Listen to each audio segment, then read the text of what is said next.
It's McCowan. It's Shannon. It's the podcast for what day is this, John? Tuesday? Tuesday. You golfing today? I am not golfing today, unfortunately. Because you are regaled with golfing clothing. In Golf Canada, your buddy Lawrence Canada Applebaum, and your Titleist hat. I have a Titleist hat on today. I mean, what is this? I mean, are you just dreaming of a tea time or something? No, I'm sucking up for advertisers. That's what I'm doing. Okay, as long as we're clear. Yeah. Like, a sleeve of Pro V's is, worth its weight in gold.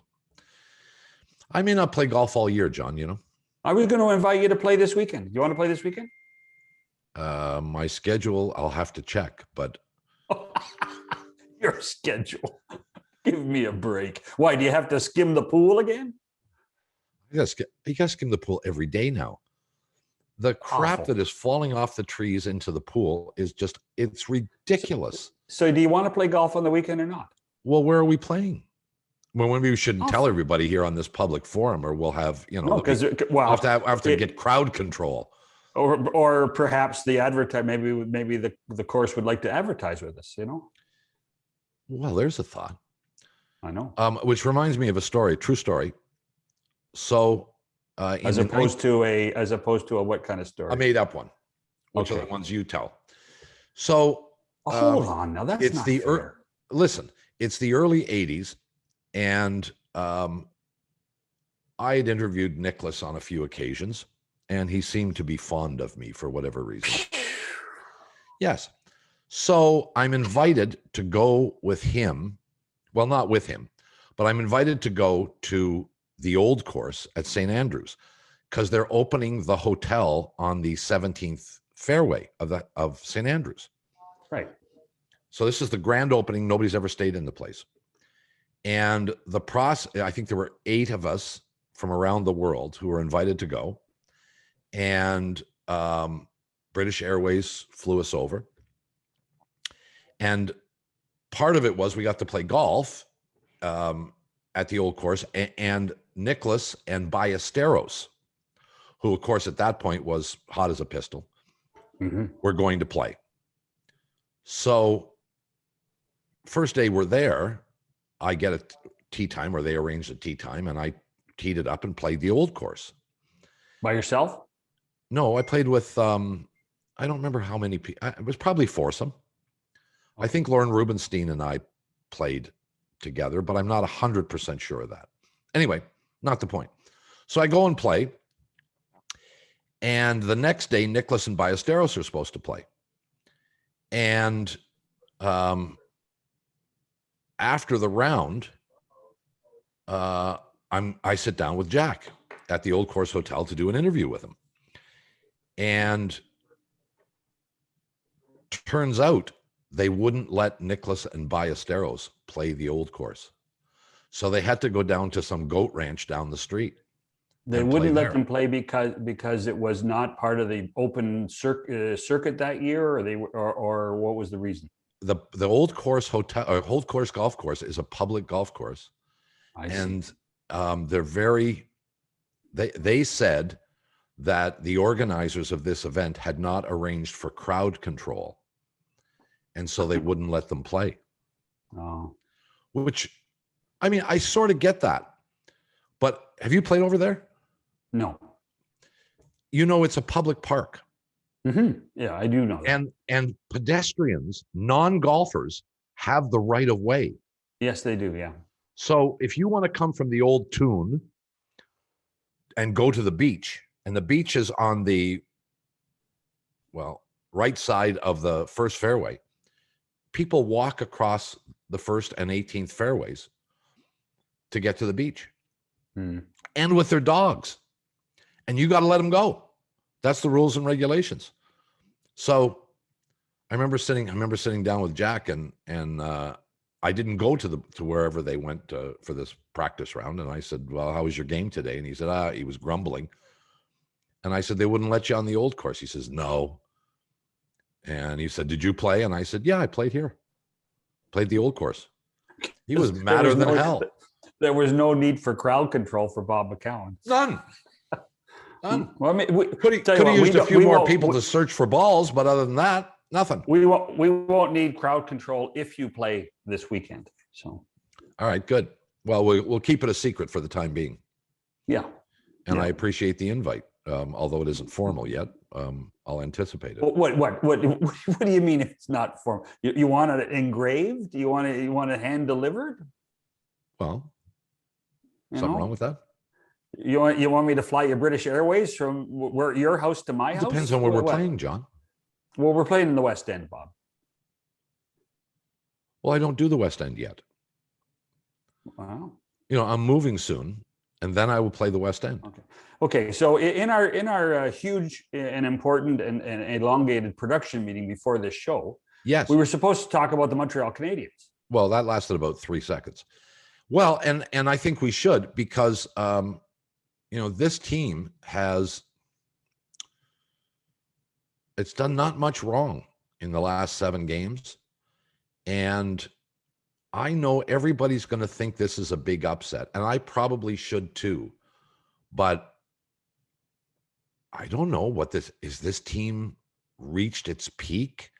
Are they going to be unable to beat? Well, if it's Tampa, if it's it's Colorado. They have to play. They play Colorado or Vegas. They play the winner of Colorado or Vegas. You'd make them a huge underdog against either of those two teams, wouldn't you? Mm-hmm. Sure. They were underdog against the Maple Leafs. They were underdogs against the Jets. And in a year where nobody's played anybody else interdivisionally, how the hell do we know? Yeah, we don't. You don't like points and standings during the regular season essentially mean nothing.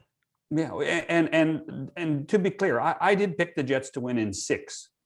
But if Montreal had won in 6, I don't think many people would have been overly shocked. But they won in 4 straight games, Bob. Well, they never did not have the lead. That's a double negative. They always had the lead. Yeah, every game they always had the lead. Yeah. It's phenomenal, and it's more than Carey Price. Shea Weber has played great. Their young guys, Caulfield, Suzuki, Kakimeni, have played great. Corey Perry's playing like a 26-year-old, not a 36-year-old. I know. I mean, and I was on record all season long thinking the Winnipeg Jets might have been the deepest team in hockey. I think Montreal's deeper right now. I think they played deeper. They played their 4 lines. I'm not sure who you can tell me who the first line was from the 4th line and vice versa. Well, I've said it before. I'll say it again. This was a team that went through challenges over the course of the regular season, and I think we underestimated them. Yeah, collectively, and perhaps they are this good. I'm not positive, but maybe they are this good, John. Yeah. And maybe they can beat a Colorado or a Vegas. I'm not putting anything past them now. Well, when you have Carey Price as your goaltender, you have a chance. You really do. And their defense has played stellar. Their defense has played so well, Bob. Well, even without Jeff Petrie in Game 4, they were able to put in Brett Kulak to play a little more time. Young Alex Romanov played very well for the brief time that he played. The momentum of winning and confidence has really been great for Montreal. And they were full marks for the victory again last night, even though Winnipeg did make a game of it, and the goal was in overtime that eventually won the series.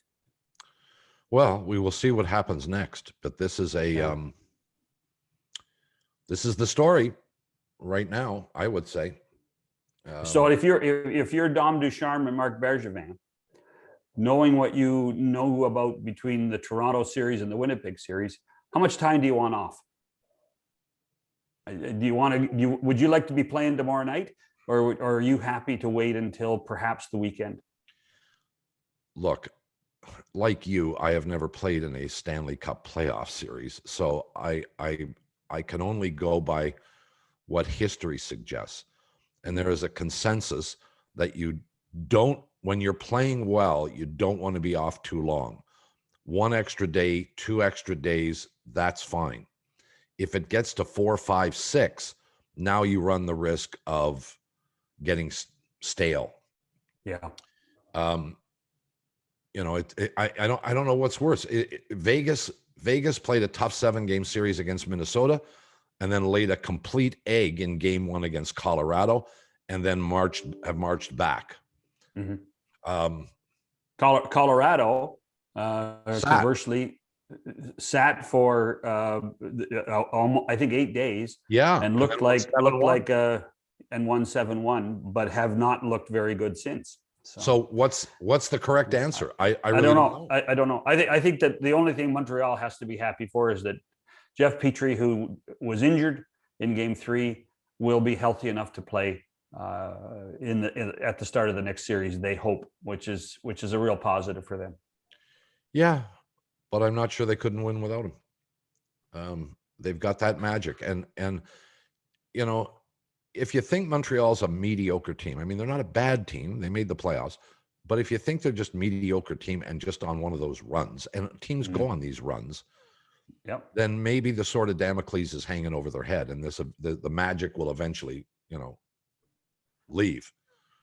But I'm unsure of that. We're going to start hearing and seeing a lot more comparisons to the '93 team now. It wasn't a dissimilar team. Had a good but if yeah, I mean, there was that 7-game series that started it in '93 against Quebec that ended up being overtime winners that made the difference. And then what happened in the third round, Bob, is that that was the year our buddy Glenn Healy played so well in the second round, and the Islanders beat the Penguins, and therefore Montreal had a much easier row to hoe to go to the Stanley Cup final. They played the Islanders, Patrick Waugh versus Glenn Healy. Need I say any more? And then they played LA in the final, with due respect to our buddy Glenn Healy. But so you wonder. Gretzky, who had beaten the Maple Leafs in that's right, 7 games. But Montreal won the final in 5 games that year. So. Yeah. We'll discuss some hockey stuff. The Boston Bruins on the precipice of being eliminated by the aforementioned Islanders. The Celtics are Boston Montreal would have been a great final if it could have worked out. Well, they hate each other. The Celtics see Danny Ainge leave and promote I think, beleaguered head coach to president. Mm-hmm. Well, that's weird. Yeah. And the Boston Red Sox are playing okay, but in a city that is used to success, maybe they're taking a bit of a hit now with their 2 winter teams. One winter team gone and the other winter team on the verge of going. Bob Ryan of the Boston Globe will join us when we come back after these messages. It's a Tuesday. Still Tuesday, John? I think it's still Tuesday. Still Tuesday all day, Bob. Okay, good. It's Bob McCown. It's John Shannon on the program. And with us, one of our favorites from the Boston Globe, Bob Ryan, is with us. This is an unusual time for Boston sports fans, Mr. Ryan, who've been spoiled beyond belief for the past decade or so. Their Celtics are gone. The Bruins are on the precipice. I guess the Red Sox are playing okay, but not sure how long that will be sustainable. Let's begin with the situation with the Celtics. The Danny Ainge departure, surprising, or was it anticipated? Let me just say before we address that, with regard to the general situation in Boston, obviously people are spoiled. Obviously, a day of reckoning had to come sooner or later. We have been the most blessed city in all of North America since the 21st century, with 12 parades, 6 other trips to the finals. And I'm not even counting the MLS. We had 3 trips to those finals too. Oh, and a few college national championships. Okay, now the Celtics. It was the timing of it all. Within literally now 12 to 14 hours after the final game, there was a press conference. The words had dribbled out in the morning that Danny was leaving and Brad was taking over. The idea that Danny was leaving was not a total shock necessarily. It had been on the job 18 years.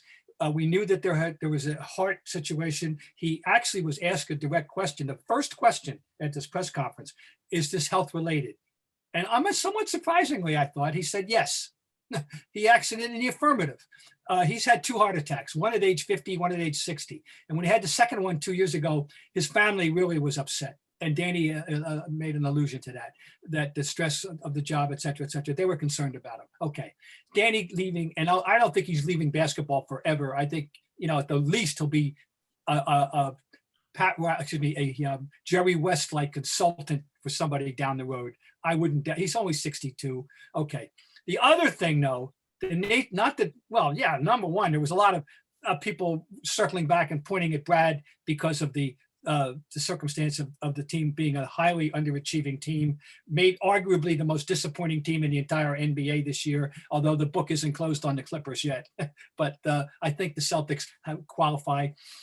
The idea that Brad, at age 44, would leave coaching and take this front office job and left unspoken, unasked, and therefore unanswered was the following. Brad, does this mean you're never going to coach again? You're 44 and you claim you love coaching. I can't believe that's the case, that this is a lifer job now as an executive, that at 44, he won't coach at some level again. But that question wasn't asked and it wasn't answered. That's the shock, that we didn't know. I don't think there's a person in the media anywhere that ever projected Brad in this job this young, at this young age. Well, that said, Danny Ainge was 44 when he took over the Celtics.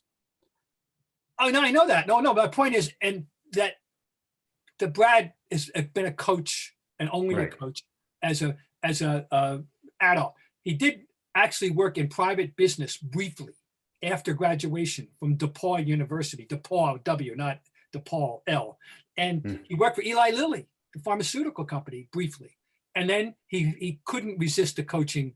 The bug bit him and he got into college coaching, and we all know what happened there. Yeah, that's all I'm saying. Danny had coached with the Suns, and anyway, Danny was young. Yeah, exactly right. 40, same age, 44 when he got this job, and no one saw that coming either, John.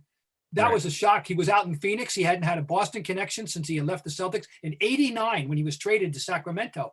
So that's a long period of time that he had no Boston connection, and suddenly he was back. And this was very stealthily done.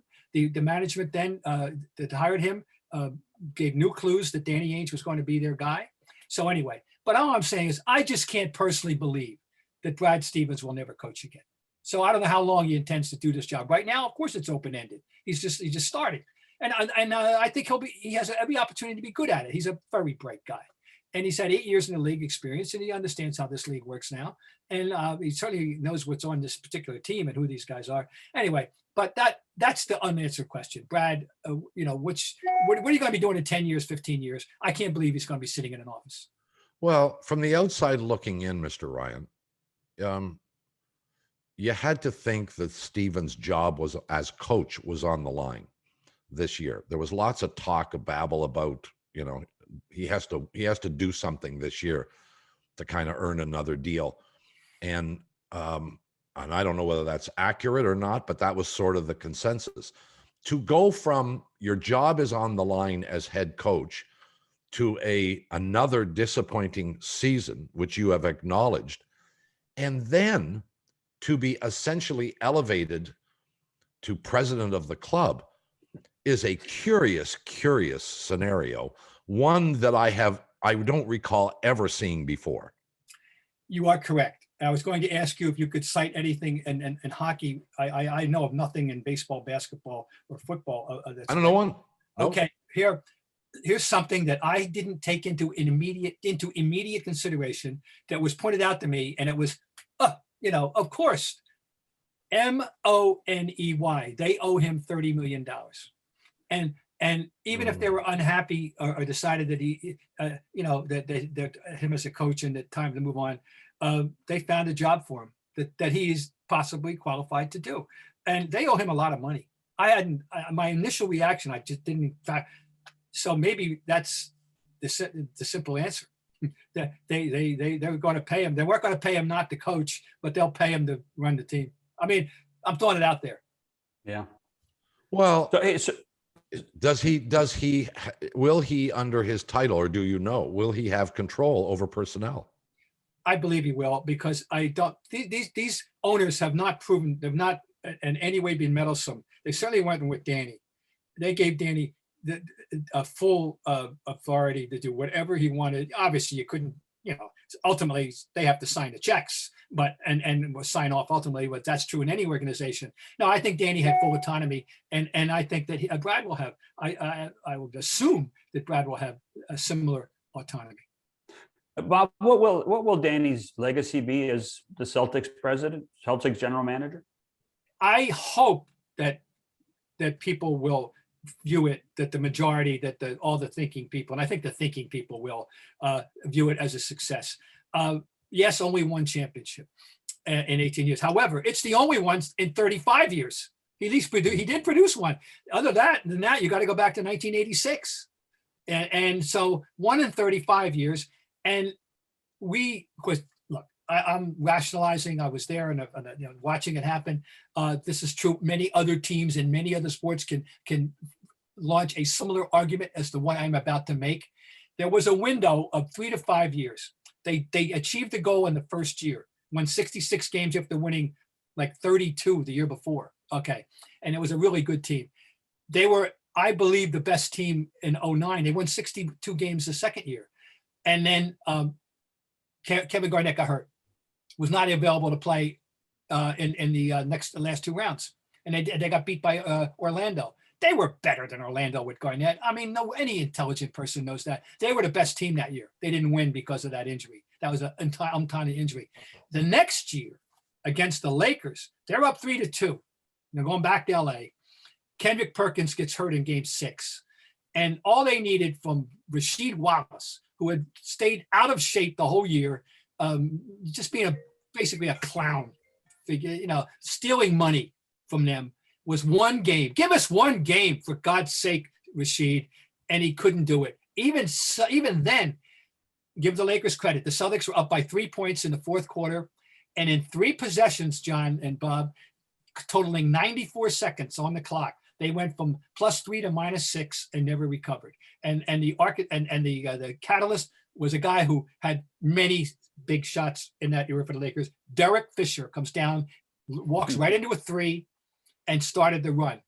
And the Lakers won that game. There was a 3-year window where they were arguably the best team. They got it done once. All right. So, and then there was a little resurgence now when we hired Brad and they got the 3 conference finals.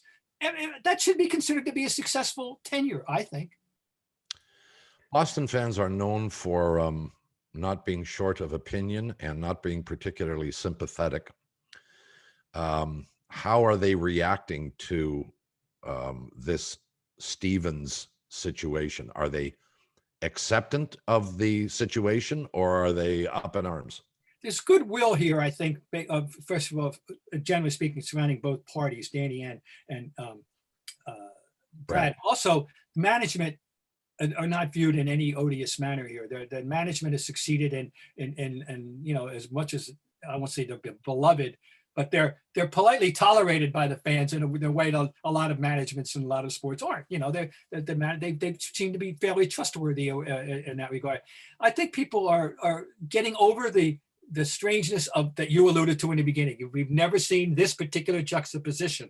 And you are right, by the way. I'm going to circle back. There were a lot of people, ready to point fingers at Brad as he couldn't reach these guys any longer. Well, we know that there's that phenomenon is ever growing. That it is a time limit on how long your voice is relevant to a group.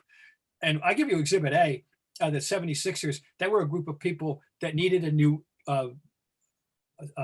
voice, and Doc Rivers needed a new set of ears, and they were a very propitious marriage. Although it's not. They're in trouble. No, they're going to fight to the death with the Hawks. I know that. Anyway, but so people were. I think people are, and there's faith that Brad. Everybody understands he's a bright guy. But he's a rookie. He's a rookie in this job. And here's by the way, in anticipation of a question you might ask, I'm going to answer it. And that is, who's going to handle the draft? I asked Brad. I asked Danny, excuse me. I communicate with both of them.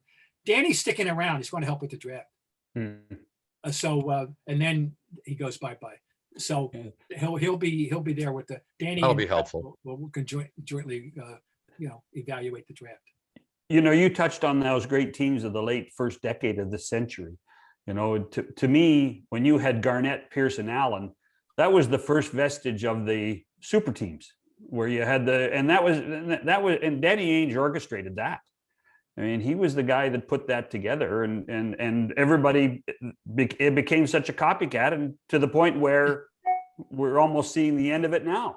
Yeah, that was, and that's where Danny deserves all the credit that we want to give him. But let's just dissect that. He had the 5th pick in the draft on that June night in 2007. He sent that pick to Seattle for Ray Allen. Only because he had Ray Allen was he able to persuade Kevin Garnett, who had full approval, to come. Never would have come if they didn't already have Allen. Now, a lot of people, some jokingly, some seriously, say it was a total gift from Kevin McHale, his buddy, because they are friends, and they always were, and he helped him out. Well, Danny had something. He had a commodity that Kevin McHale coveted. Al Jefferson. People forget Al Jefferson. He was a pretty good inside post player. And he was a draft pick out of high school, directly from a Texas town. I forget exactly which one, Beaumont, maybe, I'm not sure. Anyway, Al Jefferson, and he was a commodity. It was a good, so he had something that was of value, and there were other picks, blah, blah. But anyway, Danny completely orchestrated that and transformed that team, and then added on with James Posey and Eddie House, without whom they don't win. He made, and then finally a PJ Brown, who they got at the All-Star break by recruiting him. The old guys went and lobbied him and recruited him and said, "Come on, join us." And he did. He gets a game-winning basket against the Cavaliers in a tough series. So anyway, Danny fingerprints. The entire thing comes back to Danny Ainge's like that. Right. This may seem like a bit of a stretch, but stick with me here for a second. Kyle Dubas, the general manager of the Toronto Maple Leafs, might just well have looked at the NBA situation when he decided to put together the hockey club that exists here in Toronto. In that, we have known for the last few years, more than few years, NBA teams want to go find 2, preferably 3 stars, don't care how much of the cap they use up on those 3 guys, and just fill in the rest with whoever they can find. And it has demonstrated a level of success. It has not succeeded in Toronto, and we will wait and see in the hockey team. We'll see what happens as a result of that. But one of those super teams who won the championship a year ago got eliminated in the first round. That's the LA Lakers. You could argue that the Phoenix Suns might be in a position to win a championship, maybe. They aren't one of those teams. They got one big name guy that they went out and got, but New Jersey is that other team. Brooklyn. They're playing like crazy. We understand that. Is there a chance that this cycle that we seem to be in of go spend whatever you have to on 2 or 3 guys and don't worry about the rest, are we sure that's going to survive in the NBA? No, because I believe that all these things are cyclical and circumstantial. I do too. And that one of my favorite phrases, Bob and John, is everything is true till it's not true. If you win 99 in a row, fine, but you may lose that 100th. I'm saying this is the same thing. First, it was 2 superstars, they said, and you could go back to the Bulls. Pippen was the Batman to the Robin to the Batman. Yeah, you can. You can go back to the Celtics, McHale. He had 2, Parrish. He had 2 Hall of Famers. Then with throwing Walton, he had 3. Then throwing Dennis Johnson, he had 4 on the same, and 4, and more All-Stars with Ainge and Wedman, who were each All-Star players at one point or another. Anyway, all right. Point being, Kobe and Shaq too. You had Kobe and Shaq too. Yes, Kobe and Shaq was it. So fine. Then they said suddenly it's 3. Well, we'll see. You mentioned the Nets. It's terrifying what they're capable of. What they're doing here without Harden. They humiliated a team last night, a team of consequence. Milwaukee, yeah. Absolutely embarrass them. Now, let's see I'll be very curious to see how Milwaukee responds to this. But anyway, I just don't think there's ever absolutes in this regard, Bob. There's different ways, the old different ways to skin a cat thing, whatever you want. I would love, frankly, as a neutral now, I'm totally a neutral, except for emotional. Like I'm a friend of Doc Rivers, so I would love to see him succeed. I love Rick. Well, Carlisle's going. I can't root for him anymore. Anyway, I'm just sitting back and enjoying it all, and I've got my podcast. I need to know what's going on. I'm saying I would love for either Phoenix or Utah to win and disprove the theory, and I'd love that. Yeah, and the only thing I'm gonna stand up and point a finger at is you talked about Jordan and Pippen, for example. Well, they didn't go out and get either one of those guys deliberately. Right. It's a different, right. Bird and et cetera. Shaq was traded to LA, if I remember correctly. Free agent. He was a free agent? He was a free agent. Okay. Kobe was traded to LA. Kobe was traded on draft night for Vlade Divac. As an 18. Vlade Divac. Yeah. So. Yeah, but you're right. And they were there, as my mother would say, they weren't store-bought teams. They were organic, more organic. Yeah, and these teams that we're seeing now are it started with all LeBron. free agent acquisitions. It's LeBron who got it done with Wade and Bosh. Yeah. He went to with Wade, who had won one on his own when we didn't have this theory, and the year before, and when they won it, he was the star of stars. There was nobody, I can't even tell you who was the second best player on the team off the top of my head right now. It was all about Wade. And then they got Bosh, and Bosh was not considered to be on that level, but he was certainly a good wingman. Anyway, yeah, that was the one. That's where all this got started, And then Durant exacerbated everything by going to Golden State, and he's so shocked to this day. He's so sensitive that people didn't like it, that people felt he was just piling on, and he'll never get over it. He's not over it. The criticism. He'll go to take it to his grave. He'll be bitter and angry about the world who won't give him his due, in a sense, or his right to do what he wanted to do. Blah blah blah blah. So I'm just saying this is very fluid. Let's just, for sake of argument, if Phoenix and Utah, either it does win, is this going to silence? And people are going to oh no, you have to go that way. No, it's a method. I don't think there's a guaranteed method. There's more logical. I mean, but what the Nets have done, with the three of them, is that you can live with two of them. Right now, I can't get in. First of all, no one can get inside Kyrie's head. Let's start with that. That's the greatest abstract in sports, getting inside Kyrie's head. I am not saying, guys, that Kyrie is welcoming the absence of Harden. I'm not going to say that, but I am going to say what he's saying is, hey, I got this. No big deal. We're okay. We'll be fine. Me and Kevin and Joe Harris and we're okay. I can control this. He's playing at extraordinary level of his size, his position. He can't play better at 6'2", whatever than he's playing right now. Well, he's not short of self-confidence, you would acknowledge, and that goes back to his Cleveland days playing with LeBron. He didn't really like being the second banana. He has never, to my knowledge, categorically stated in public why he left Cleveland. We assume we know.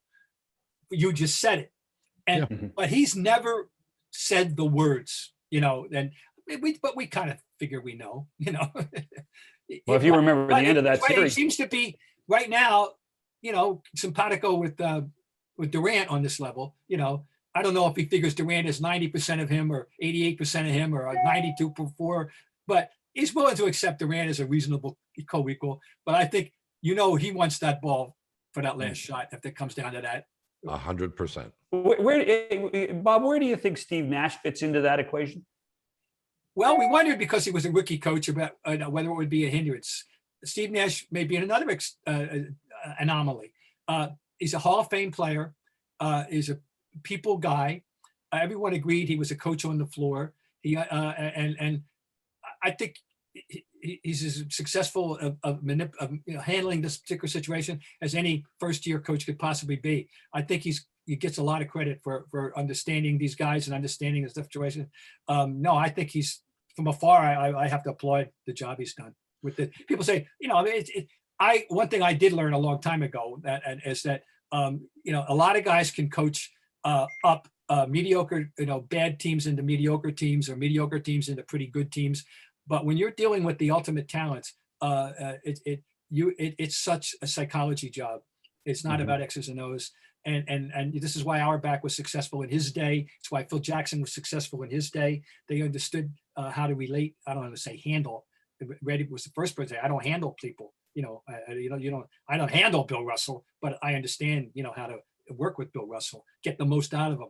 And I think this is what, and not everybody was capable, but I can think of coaches over the years who even won Coach of the Year honors by taking a team from, that was supposed to be pretty good and not so, and make them pretty damn good, but not good enough to win the championship.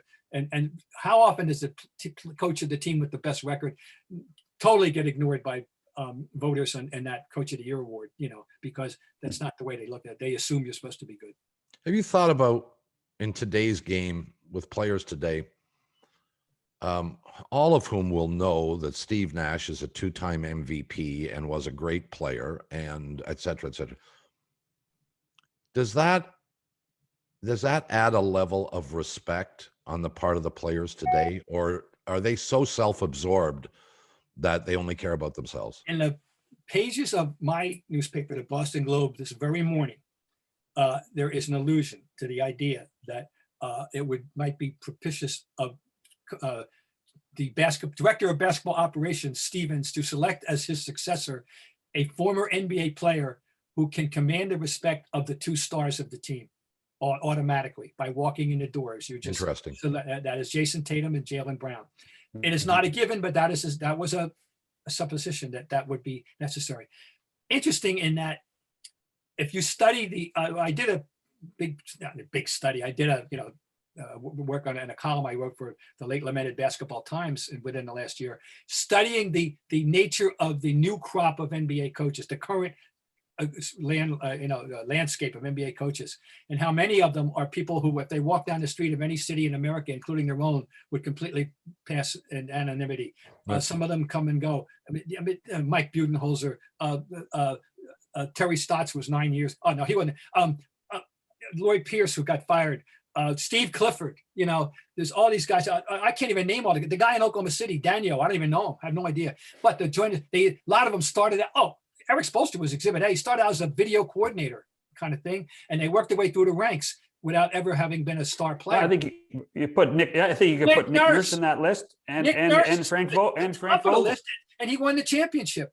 When Nick, I happened to be in Des Moines the day he was appointed coach of the Iowa Energy, which is another story entirely. And that's the first day I ever heard of him.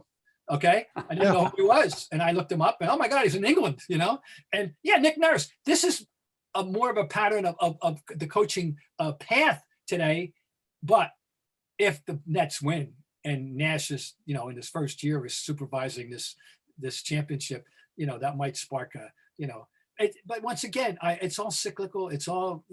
I don't think there's ever an absolute, but it's a logical way to go. To get a guy who's a professional. A player of some stature that the players would respect. And I think, Bob, in more cases than not, it is advisable. Depending on the group you've got. For example, now one other aspect. One of the things that's been thrown out there, Brad promised diversity. We know the Celtics have had a relationship with Kara Lawson. And we also know that Becky Hammond is going to be, I think, going to be a coach in this league someday. Everybody thought it might be obviously San Antonio because that's, but the point is, if it happens, a great groundwork's got to be done to make sure you got the right group that will accept the idea of taking orders from a female, as whatever her credentials. If it's going to happen, I think there were groups theoretically that would be amenable, and I think there were groups theoretically that would not. Would Boston be the place for the first female head coach in the NBA? Well, Kara Lawson, if it is to be she, apparently impressed one and all, and the players have professed some outward public respect for her. Maybe they might be a group that would be the proper place to be the lab experiment that this would be. Let's face it, it would be. Mm-hmm. Yeah, I don't know. No, no one knows. Boston's not known to be the progressive city over the last 60 That's years. my point. Bob. Yeah. Well, that's my point. Yeah. Well, race is one thing, and we can't, we can talk about that, and it is, we're not in a good circumstance thanks to one clown that threw a bottle at Kyrie, and we almost had a clean getaway, if you will. But as far as gender is concerned, everyone's an open slate. No one knows. More to discuss. A little basketball, but some other things too. Bob Ryan is with us. Back after these messages. Bob McCowan, John Shannon, Bob Ryan of the Boston Globe. Before we get off basketball, although we may continue, who knows? Well, I want to hear how Kawhi's going to blow up and exactly where I was going to go. No. If the Clippers implode, and there's every reason to believe that that's possible, does Kawhi stay? I would bet against it. Really? I would think he would. Do you think he goes up the road to LA? To the other LA team? Well, the thing is he'd have to look at the thing in a sober light of day. LeBron is never going to be the LeBron of, again, at 37. He turns 37 on December 30th. We see that he's susceptible to annual injury now. And we all know that injury is the reason why they're going home, but they're home. Number one, the injury to the two stars. I think they're past tense Lakers right now. There's no guarantee that Davis will. Oh, how about Charles Barkley's nickname? You heard it, right? Yeah. It's going to stick with him. I think Mr. Street Clothes. I don't know that that's the place he'd be looking at. Maybe a pylon thing, maybe, some other identifiable, hey, how about throw him into the Hawks? Put him with Trae Young. How's that? I'm just saying. I don't think, hey, the Lakers are the destination of the future. Maybe Phoenix even. Oh, even Phoenix, of course. Now, speaking of Kawhi, boy, when he enters that zone, he's in it. He's back in it. He's back in that championship zone you knew 2 years ago. Because is there a better, technically speaking, two-way player in the league? No. I don't think so. Certainly not below center. He's the most proficient defender who can get you 35 or 40, and the most proficient guy who can get you 35 or 40 who can shut down a great player on the other end. And he stuck in 9 assists the other day when we weren't looking. So he's in that zone right now. Well, so you guys mentioned Los Angeles. You guys mentioned Phoenix. I'm sorry, I have to mention it. Why not Toronto? Well, and I was going to go there because, there has been lots of chatter around here about wishful thinking more so, but yeah. That's the point. There's no chance that Kawhi is coming back here, in my opinion. I mean, he had his chance. He had his choice. He had a good team around him. He won a championship, and he wanted to live in LA.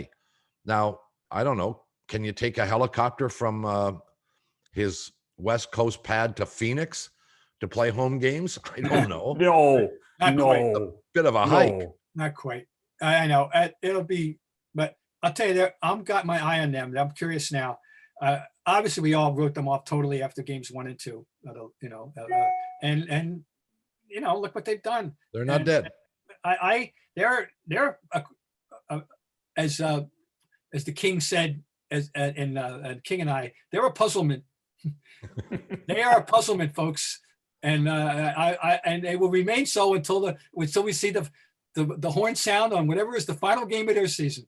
They're an inexplicable puzzlement. Etc. Very good. Yes. You're welcome. Let's swing gears here a little bit in the couple of minutes we've got left. How do you feel about your Red Sox team?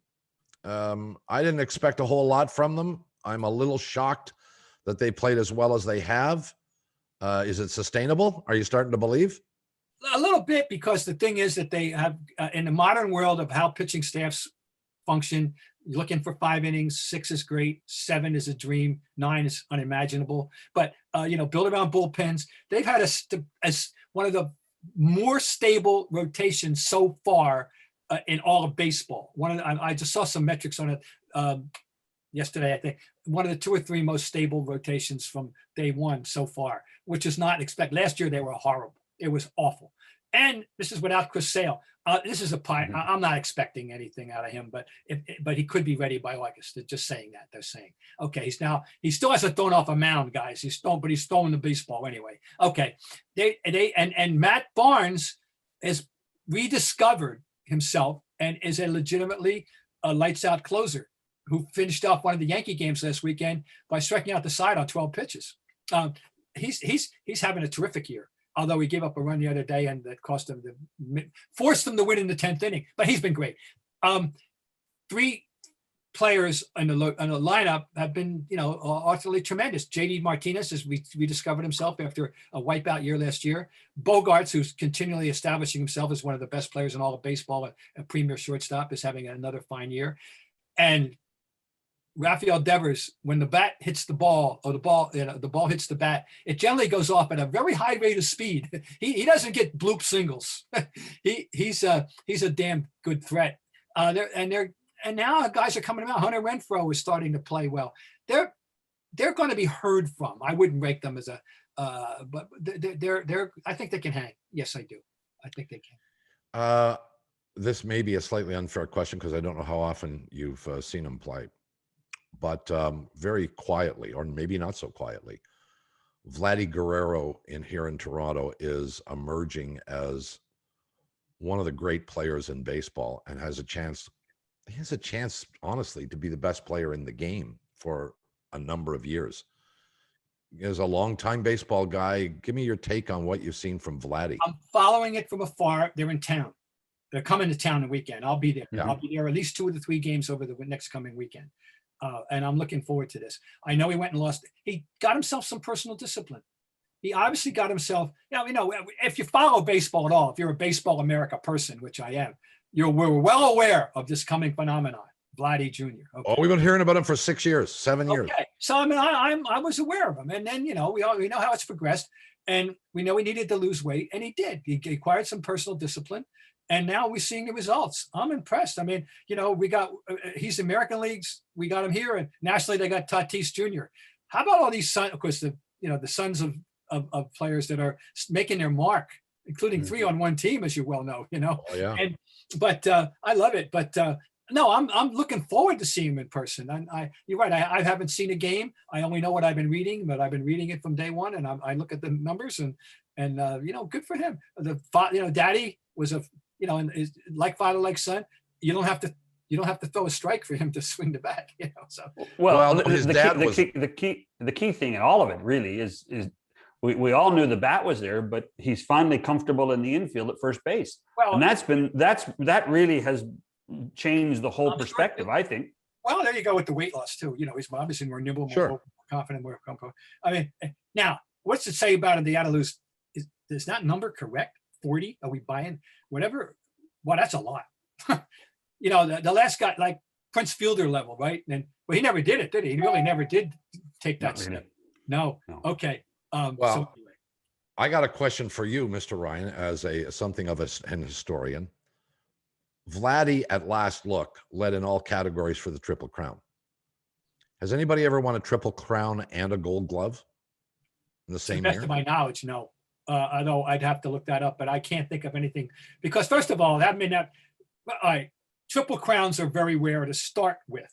Okay. Secondly, the Gold Glove wasn't instituted until the late 60s or somewhere in there to start with. So that would preclude all the pre 1960 guys, the Ted Williamses and the Rogers Hornsbys and the others. Sure. Now I'm thinking in 1966, Jazz in 67 was probably very possibly if they had a Gold Glove, he was winning it in left field. I'm sure. That's why I said. That's why. Let's check it out. The year before, Frank Robinson, I don't think he was going to get a Gold Glove at that age, but in right field. But Yaz certainly is one thing that would come to mind. Yeah. We have to, which would we could look it up quickly. Well, we're 50 something games into the season, so I'm not projecting anything. But that's a tribute. That's tremendous. Yeah. Tremendous. He's playing. I mean, when you get a chance to see him play, boy, I'll tell you, he is. And John alluded to it. The bat is one thing, and we knew that was coming. We saw it from the time the kid was 15 years old or whatever. We've been hearing about him, but we also heard he was he was a mediocre to crummy defensive third baseman, and he He was. was. Yeah. He was. But they moved him over to first base with the intent probably of, we'll try him there because we don't really want to DH a 22-year-old for his whole career. The kid has been stellar defensively at first base. Funny how sometimes they fool you. I'm very proprietary toward first baseman, being an old little league first baseman. I remember I was taught footwork by my coach when I was 10 years old about how to straddle the bag. I never had to worry about holding the runner because you don't run in the little league. Anyway, I love, and I'm really proprietary, and I love good first baseman. What they can bring. They can really enhance an entire infield. Obviously, you can enhance bad throws and all, but I see some of the great ones. We had George Scott was another big guy that had quick feet, great feet. But they'll fool you sometimes. Euclid was a terrific first baseman. You wouldn't have thought so at all. We had, so anyway, I'm happy for him. That's good. And I like watching good first basemen. Time is our enemy, and I know you have things to do. I consider this for the next time we chat. I would like you to do some research and explore the magic dust that the Tampa Bay Rays manage to sprinkle every year, because we don't talk enough about this. They bring competitive, very good teams out of nowhere over and over again, and they do it with different coaches and different general managers. Yeah, I know. And I can't figure it out, and I'm hoping you can explain. All right, I won't put you on the spot. No, that's a very good one. It is remarkable. But what frustrates and really angers me is that they are, what the old phrase, pearls before swine. That team deserves a better audience. They play in the worst ballpark in baseball, period. There's no second. Everything else is tied for second place. And in front of an unappreciative constituency. There's no reason for that franchise to exist. It's had enough time to prove that baseball means something. And I'm tired of this excuse about the location. It's the only excuse you get, is that they're on the wrong side of the bay. Yeah, they are, I'm sure, but damn it, that team's so good all the time. It deserves a better constituency. That's what drives me crazy. Baseball. Hey, Bob, there are some. I was going to say some people are saying they're on the wrong side of the border. So. Well, baseball fans in Montreal should be lusting after the possibility of getting that franchise. Well, we can have that. I'm long on record as lamenting what happened to the Expos. Believe me. We all are. Mr. Ryan, thank you so much for your time. We'll talk. Hey, great to be with you guys. This is fun. Bob Ryan, back after these. So again, our thanks to Bob Ryan. Oh, it's great to hear him. Isn't it great to hear him? Oh yeah, he'll always give you something with intellect. He there's lots of guys know their stuff, unlike you, Shannon. But Ryan tells you stuff, and I just instantly believe it. And there's an historical reference to it. It's one of the great things about. Well, when you think about it, particularly when it comes to the NBA, when he can sit here and wax poetic about Red Auerbach. Oh, yeah? I mean, of a different time, and I'm a sports historian. I love those kind of stories because those were, when I was a kid, those guys were on huge pedestals. And I didn't know anything about the inner workings of professional sports. I know a little bit more now. And so I still revel in hearing about the guys like Auerbach and Jerry West as a player, not necessarily as a manager. That to me, that always excites me about Bob and when he comes on. Well, for young people who subscribe to this podcast, watch this on YouTube or wherever they whatever they do. I think if you're a real sports fan, context is important, and to have somebody who can talk to you about the days that you will never remember because you weren't here for them, right, and relate it to what's going on now, is of extraordinary value.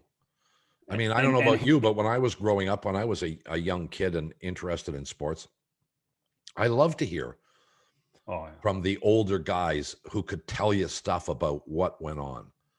I mean, I remember growing up and wanting to know everything I could about the Brooklyn Dodgers.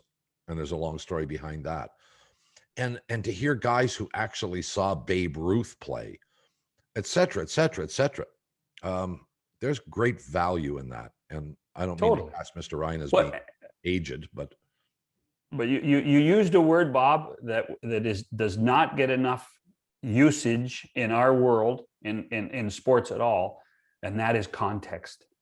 Context never gets used enough. Even on broadcasts that we're watching now, somebody says, well, you know, the puck control time for the New York Islanders was 8 minutes.